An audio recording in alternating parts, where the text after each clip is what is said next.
Imagine what the United States would be without having anyone to fight for this country and its freedom. I'm Matthew King, and let's support our veterans. The soldiers who lay down their lives and much more need your donations to this Disabled American Veterans Charity to fund their overall health from the hardships of fighting for this country's freedom. I've done research into the DAV and their charity. My family has a long line of veterans who get support from that organization. By you supporting our troops through this organization, you are not only doing your part in supporting the defenders of freedom, but also supporting their family and friends who care for their well-being. I'm going to explain how military men and women coming home can have disabilities that need attention. You as a person can help these brave soldiers by donating and raising money, and how that donated money will be used for a great cause. So what needs do veterans coming home from war have?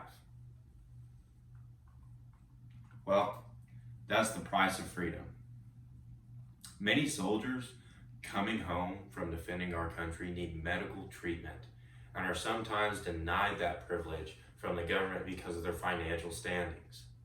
According to combatwounded.org, there is an estimated 300,000 post 9/11 veterans who have psychological wounds, namely post-traumatic stress disorder and traumatic brain injury.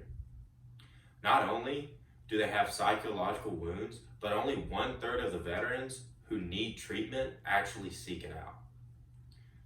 According to Steven Reinberg, almost 2 million veterans are without health insurance, along with 3.8 million members of their households.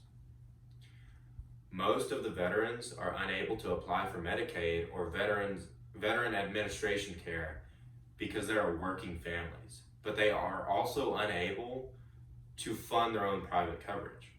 So they're stuck in a gap between good health care and being able to buy their own. While the American soldiers are suffering, everyone can help with some easy solutions. So we need to do our part. Donating any funds to the Disabled American Veterans Organization would greatly help the veterans of America. According to DAV.org, in 2019, DAV helped veterans receive more than $21 billion in earned benefits.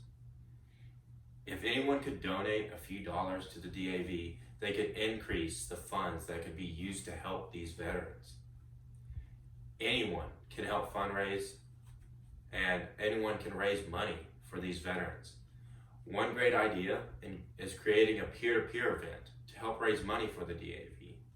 According to Abby Jarvis, peer-to-peer events can also be shared on social media and easily customized to share personal stories.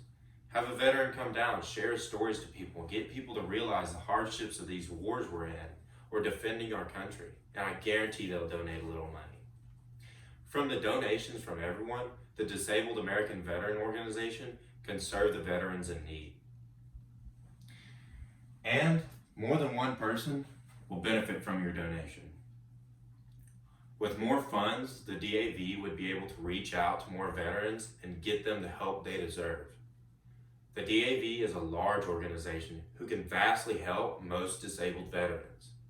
According to DAV.org, in 2018 alone, DAV's Professional Veterans Advocates, which is all wartime injured or ill veterans, provided representation for more than 212,000 pending claims for veterans and their families before the VA, resulting in more than $20.7 billion in benefits.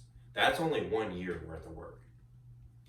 Reaching out to more veterans would lead to a better America and a healthier generation of the defenders of our country. The DAV uses nearly all the funds donated by people like you to help the veterans too. According to CharityNavigator.org, notably in 2018, a remarkable 96 cents of every dollar contributed to the trust was used to support these efforts. To donate to a transparent charity trying to help the future of this country's veterans should bring a warm feeling to your heart. So let's keep the American dream alive by supporting these veterans through this charity. And let's help the defenders of our freedom. Many veterans coming home from war have physical and psychological disabilities. By donating, the Disabled American Veterans Society organization, you can help a great cause. The funds raised would not only be safe and used in a responsible manner, but also help more veterans in need. If we want to continue this American way of life with freedom and liberties given to every person, we must take care of the defenders of our country. This quote from John F. Kennedy saying, "Word to the nation, guard zealously your right to serve in the armed forces, for without them, there would be no other rights to guard." I'm going to open the floor for any questions. And the first question would be, do you personally know anyone who benefited from the DAV? Well, me personally, I do have an uncle who served in the military and is disabled. It was a post-traumatic stress disorder, and he got the help he needed from our local DAV. And he goes there to their meetings. It's the first Tuesday of every month, and they meet and they talk, and he's received a lot of health care from it, or funds. And also, I have a lot of friends, they know people, they know disabled veterans who get help from different organizations, but the DAV is one of the biggest ones that I've seen in my life. Why did you choose the Disabled American Veterans Charity to talk about? Well, I chose this charity because, first of all, without our veterans, our way of life in this country would be non-existent. If we had no defenders of this country, we'd be overrun by other people. And these people lay down their lives and take the risk of destroying their mental health or destroying their body just to defend this country for people they don't even know. And the fact that they do that should show that they deserve the utmost respect from everybody and deserve the right health care and the right money to fund their medical needs whenever they come home from laying down their life. And that's just a very important thing to me because my family has been in the military. My grandpa, my other grandpa, just my uncle, just a bunch of people I know have been in the military. And I've seen, people on the streets that were serving in Vietnam that are now homeless. And it breaks my heart, the fact to know someone would lay down their life for this country and get treated that way. But I'm going to close the floor for any more questions, and thank you.